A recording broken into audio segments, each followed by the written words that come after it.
ମୌଲିନ ଯାହାର ନାମ ଏ ସମସ୍ତେ ତାକୁ ଜାଣନ୍ତି। ମୌଳନ ସମସ୍ତେ ତାକୁ ଜାଣନ୍ତି।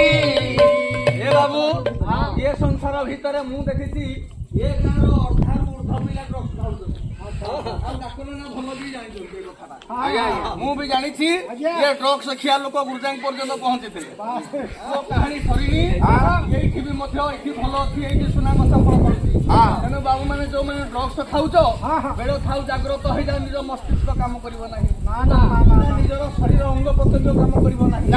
ସେତେବେଳେ କୋଉ ମା ଚିହ୍ନିଲେ ନାହିଁ, ସେତେବେଳେ ଡ୍ରଗ୍ସ ନିଶା ଛାଡିଯିବ ନା କୋଉ ବାପ ନା କୋଉ ଭାଇ ନା କୋଉ ମା କାହାକୁ ଆଜ୍ଞା ନ ମାରି ସମସ୍ତଙ୍କୁ ମାରି ପଇସା କାଟି ନେଇ ଡ୍ରଗ୍ସ ଖାଇବେ।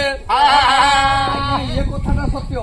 ଯୋଉ ମା ମାନେ ଜାଣୁଛ ନିଜର ଛୁଆ ଡ୍ରଗ୍ସ ଖାଉଛି ବା ପାଉଡର ଖାଉଛି, ତେଣୁ ବେଳ ଥାଉ ଥାଉ ସେ ଛୁଆ ମାନଙ୍କୁ ଜାଗ୍ରତ କର ମୋ ମା ମାନେ। କେତେ ଭବିଷ୍ୟତରେ ଆପଣଙ୍କ ତଣ୍ଟି କେତେବେଳେ କଟିଯିବ ଜାଣିପାରିବେ ନାହିଁ। ସଂସାରରେ ପୁରା କୁଆଡେ କହନ୍ତି ସବୁଠାରୁ ମା ବଡ।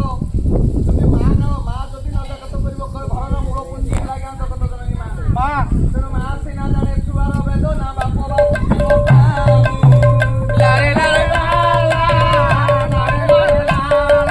ଗରିବ ଜାଣନି ଗରିବ ଗୁହାରି ତାହାକୁ ବୁଝିବ ସାଉ।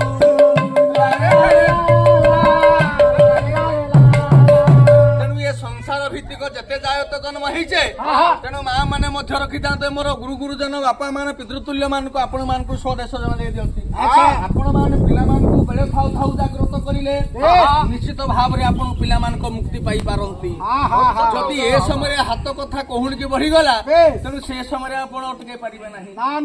ତେଣୁ ହେ ମାତୃ ମହିୟସୀ ଆର୍ଯ୍ୟ ମୋର ସମାଜର ଗୁରୁ ଗୁରୁ ପିତୃତୁଲ୍ୟ ମାନେ ବେଳ ଥାଉ ଥାଉ ଆପଣ ଏହି ଚାରିଟା ମଦ୍ୟ ଏବଂ ଆମର ଗୁଟୁକା ଠାରୁ ଏବଂ ଗଞ୍ଜେଇ ଯାହାକି ପାଉଡର ଠାରୁ ଏହି ଚାରି ନିଶା ଠାରୁ ଯଦି ଆମେ ଦୂରୀଭୂତ କରିବା ବାଲ୍ୟମାନଙ୍କୁ, ତେଣୁ ନିଶ୍ଚିତ ଭାବରେ ଆମ ପରିବାର ଉଜ୍ଜଳ ହେଇପାରିବ।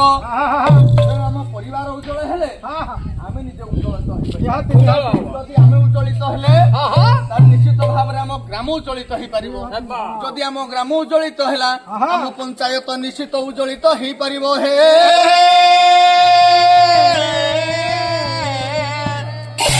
ଭଗବାନଙ୍କ ପାଖରେ ଆମେ ଏତିକି ଜଣେଇବା, ଜୀବର ସ୍ୱଧର୍ମ ଇଏ ଭାବ ହରିଚରଣେ ସମର୍ପିବ।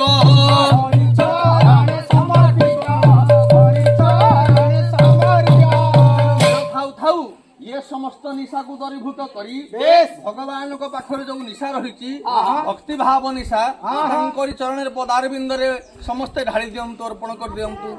ତାଙ୍କ ଚରଣରେ ସର୍ବଦା ନିମ୍ନ ଧ୍ୟାୟ କରି ଭଗବାନଙ୍କୁ ସତ୍ ଚିନ୍ତନ କରନ୍ତୁ। ସେ ନିଶ୍ଚିତ ଭାବରେ ସଂସାରରୁ ଆପଣଙ୍କୁ ଉଦ୍ଧାର କରିବେ।